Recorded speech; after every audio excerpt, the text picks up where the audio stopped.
ये शुरुआत थी कि उसने ढाकने के लिए सबसे पहले पत्तों का इस्तेमाल किया। इधर ये हो रहा था कि अल्लाह ताला का गज़ब उतरा और आदम से पूछताछ हुई कि मना करने के बावजूद ये हुक्म का न मानना क्यों। आदम आखिर आदम थे, अल्लाह के दरबार के मकबूल थे, इसलिए शैतान की तरह मुनाजरा नहीं किया और अपनी गलतियों को तावीलों के पर्दे में छुपाने की बेमतलब की कोशिश से बाज रहे। नदामत व शर्मसारी के साथ इकरार किया कि गलती जरूर हुई, लेकिन इसकी वजह सरकशी नहीं, बल्कि इंसान होने के नाते भूल चूक इसकी वजह है।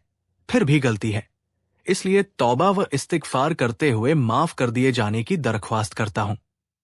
अल्लाह ताला ने उनके इस उज्र को कबूल फरमाया और मुआफ कर दिया, मगर वक्त आ गया था कि हजरत आदम अलैहिस्सलाम अल्लाह की जमीन पर खिलाफत का हक अदा करें।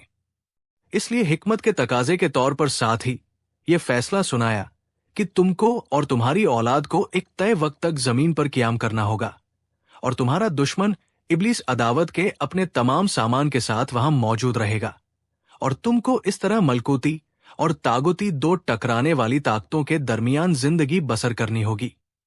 इसके बावजूद अगर तुम और तुम्हारी औलाद मुखलिस और सच्चे बंदे और सच्चे नायब साबित हुए तो तुम्हारा असल वतन जन्नत हमेशा की तरह तुम्हारी मिल्कियत में दे दिया जाएगा। इसलिए तुम और हव्वा यहां से जाओ और मेरी जमीन पर बसो और अपनी मुकर्रर की हुई जिंदगी तक उबूदियत का हक अदा करते रहो। और इस तरह इंसानों के बाप और अल्लाह ताला के खलीफा आदम अलैहिस्सलाम ने जीवन साथी हजरत हव्वा के साथ अल्लाह की जमीन पर कदम रखा। हाल पसली ही की तरह है, अगर इसकी टेढ़ को सीधा करना चाहोगे तो वो टूट जाएगी। तो जिस तरह पसली के तिरछरेपन के बावजूद उससे काम लिया जाता है और उसकी टेढ़ को दूर करने की कोशिश नहीं की जाती, उसी तरह औरतों के साथ नरमी और मुलायमत का मामला करना चाहिए, वरना सख्ती के बर्ताव से खुशगवारी की जगह ताल्लुक के बिखन टूटने की शक्ल पैदा होगी। मुख्तसर ये कि ऊपर की आयत की तफसीर में तहकीक करने वालों की राय उस दूसरी तफसीर की ओर माइल है, जिसका हासिल ये है कि कुरान अजीज सिर्फ हव्वा की तख्लीक का जिक्र नहीं कर रहा है, बल्कि औरत की पैदाइश के बारे में ये हकीकत भी बताता कि वो भी मर्द ही की जिन्स से है और इसी तरह मखलूक हुई है। फरिश्ता, कुरान पाक और रसूल की हदीसों ने जो कुछ हमको बताया है, उसका हासिल ये है कि हमको न फरिश्तों की तख्लीकी हकीकत बताई गई है और न वे हमको नजर आते हैं।